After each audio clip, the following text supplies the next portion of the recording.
just get the lid off of here. And actually, I haven't even looked at this, but the it actually has a stock air filter on it. Gonna remove the cover so we can get to the throttle cable. What I'm doing is I'm just marking the throttle cable, so it gives me an easier set for when I put the carburetor back on.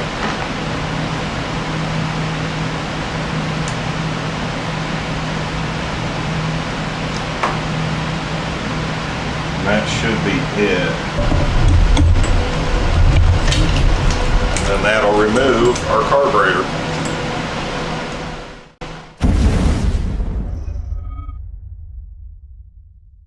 Okay, so I'm running out of time this weekend, and we've got the A-arms all disassembled, and I'm starting to rebuild them, but it's going to be a separate video.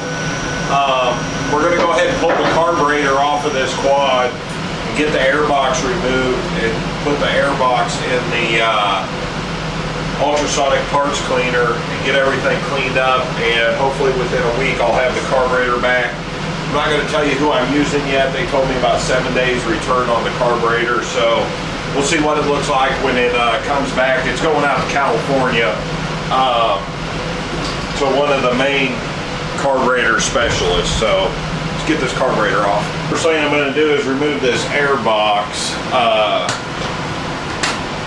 Just get the lid off of here. And actually, I haven't even looked at this, but the it actually has a stock air filter on it. So we'll go ahead and loosen the boot clamp and then remove the entire air box off the system. And everything on here is extremely gunked up. So we're just going to loosen our clamp to our carburetor. And then we have 4 T25 bolts here. And we'll just pull these out. And it's just going to be easier to just remove the carburetor.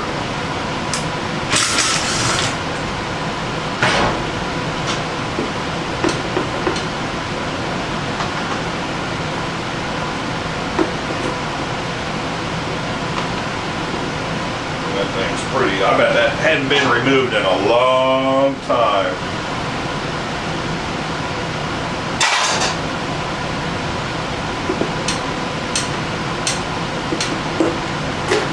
There we go. That'll give us a little more access to the carburetor. Next, what we have is, to get to the throttle cable, we have 2 bolts that I believe are Allen head 4 millimeters, and this is going to remove the cover so we can get to the throttle cable.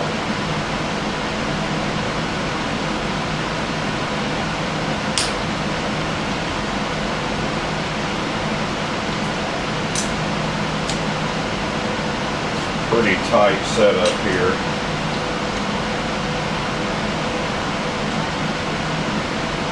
I'm not sure if that's what that hole is in that frame for there.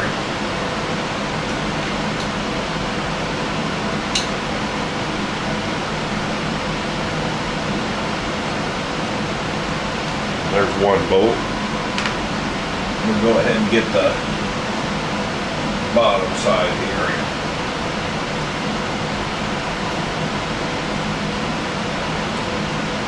Now this quad did run before I let it set for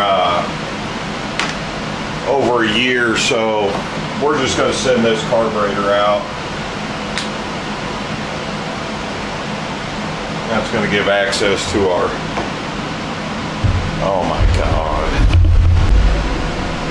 As you can see on this carburetor, that this carburetor has seen quite a bit of moisture. This is starting to corrode the finish.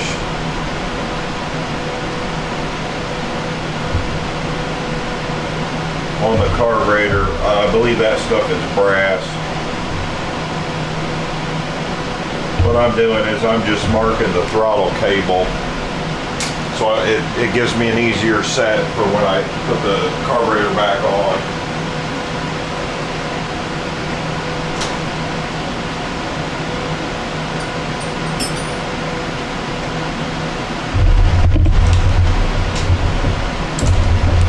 Then your rear nut here is a 10 millimeter on the line itself.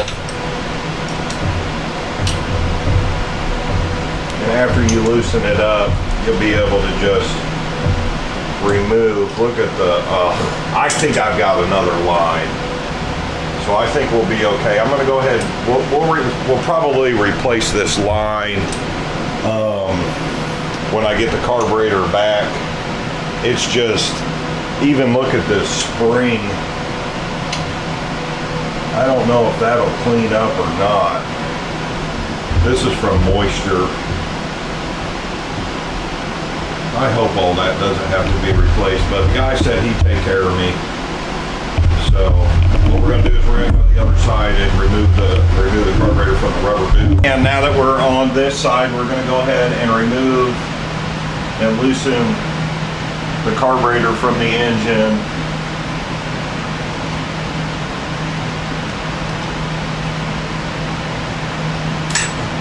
And then pull the carburetor off. Oh, no we're not. I forgot. These carburetors have a electronic throttle position sensor, and I've got to unplug that.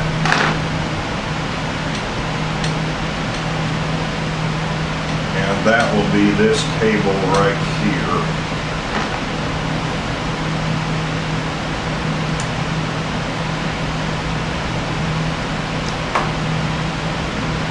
And that should be it. That thing should pull right off of there now.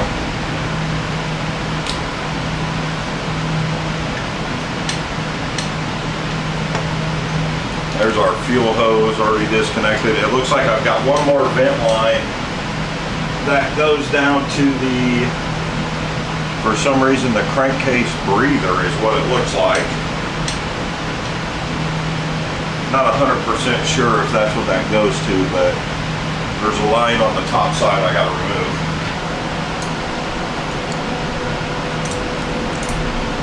We'll get in here and remove that line.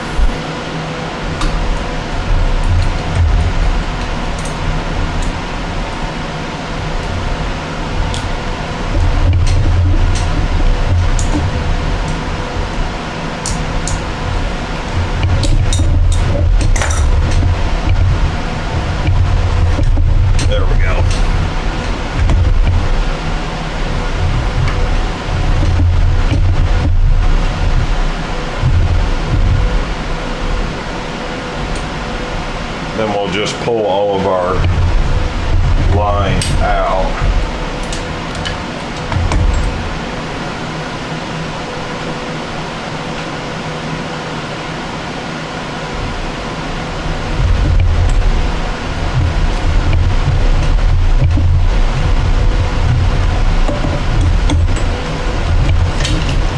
And then that'll remove our carburetor.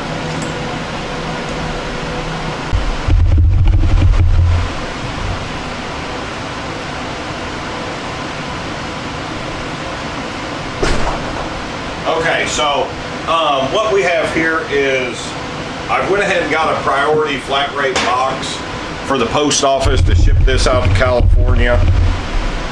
And I think that's probably going to be the cheapest way to do that. So, you know, I've got some extra bubble wrap here just to protect the bottom of it. The carburetor itself, I don't have any smaller pieces. I have my razor knife, there we go.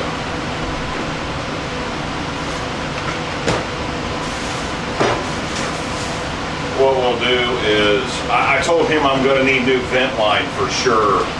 Maybe he'll have some of the other larger vent tube line as well.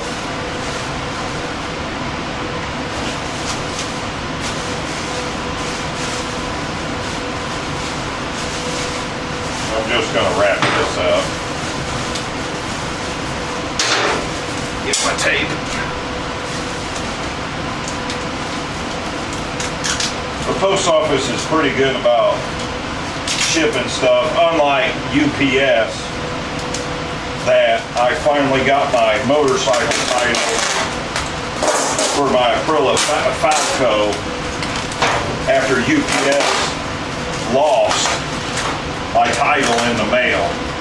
You know, it's one thing to lose parts, but title paperwork, that just isn't acceptable as far as I'm concerned. So there's the carburetor.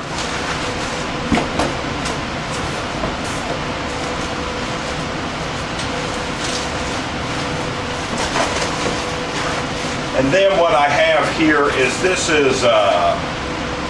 we have a jet kit for the HMF exhaust to fit the exhaust, so I'll go ahead and throw that in. Probably haven't put the 160 main jet in there. That's the new airbox seal. A lot of people don't seal it up. If you don't want water in your airbox, you need to get a new seal.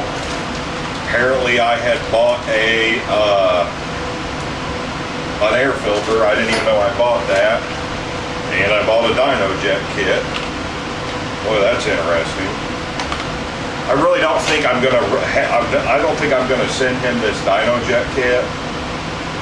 The reason that is after all of my reading, I saw that they really don't recommend on these carburetors that you mess with the needles.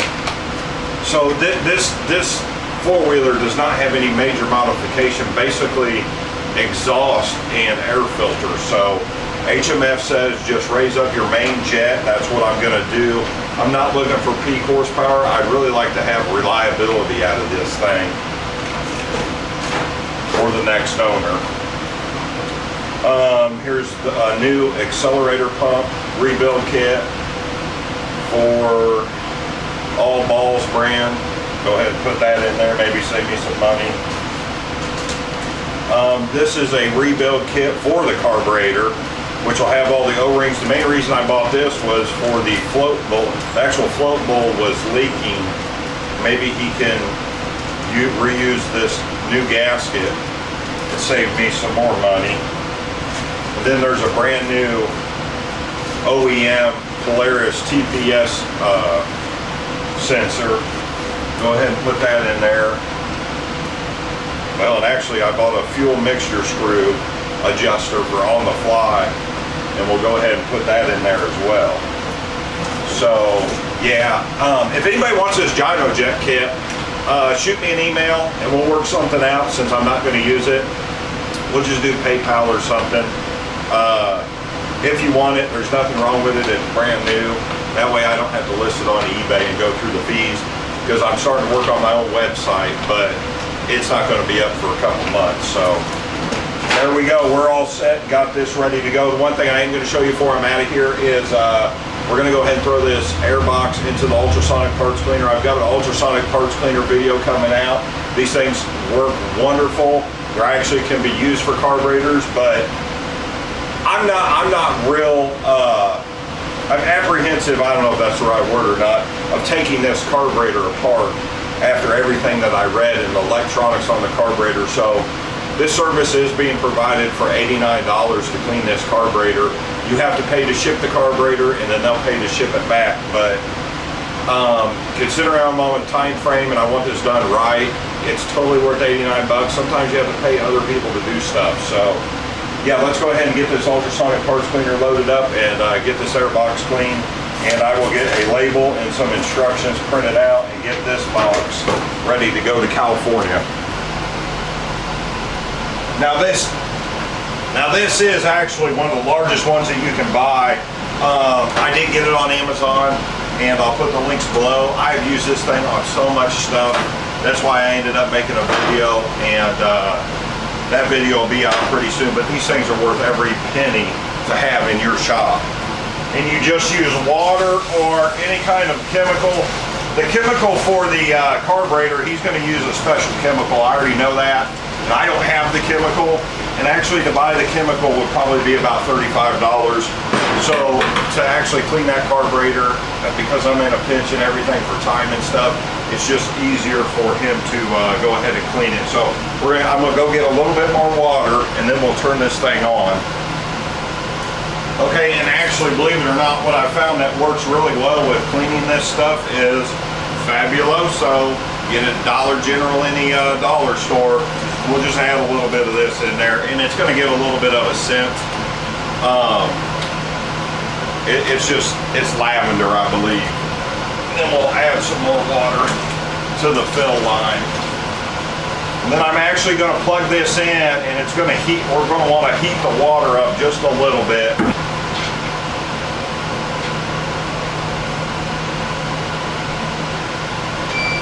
Plug our unit in, and then I'm going to go ahead and turn on the heat for 50 degrees Celsius, and we'll let this go ahead and heat up as I'm disassembling and getting the air box ready to go. Okay, and we're starting to get a little heat built up, so we'll go ahead and put our pieces in here. I'll have to do it in sections, and then I will go ahead and make a video on putting this air box back together. We're just gonna drop our pieces in, and then I will show the difference here in the pieces. On the main air box here, what we have is we have a little bit of heat. Basically, this is heat resistant tape that'll be on the side of the box, and I do have a little bit of it, and I will replace that as this stuff is needed. You can see where the pipe had started to burn the box a little bit. So yeah, that's pretty much it, and hopefully when the carburetor comes back, I'll do a full video review on that carburetor coming back. Don't forget to check out the other KTM Outlaw 525 build videos, and I'm out of here.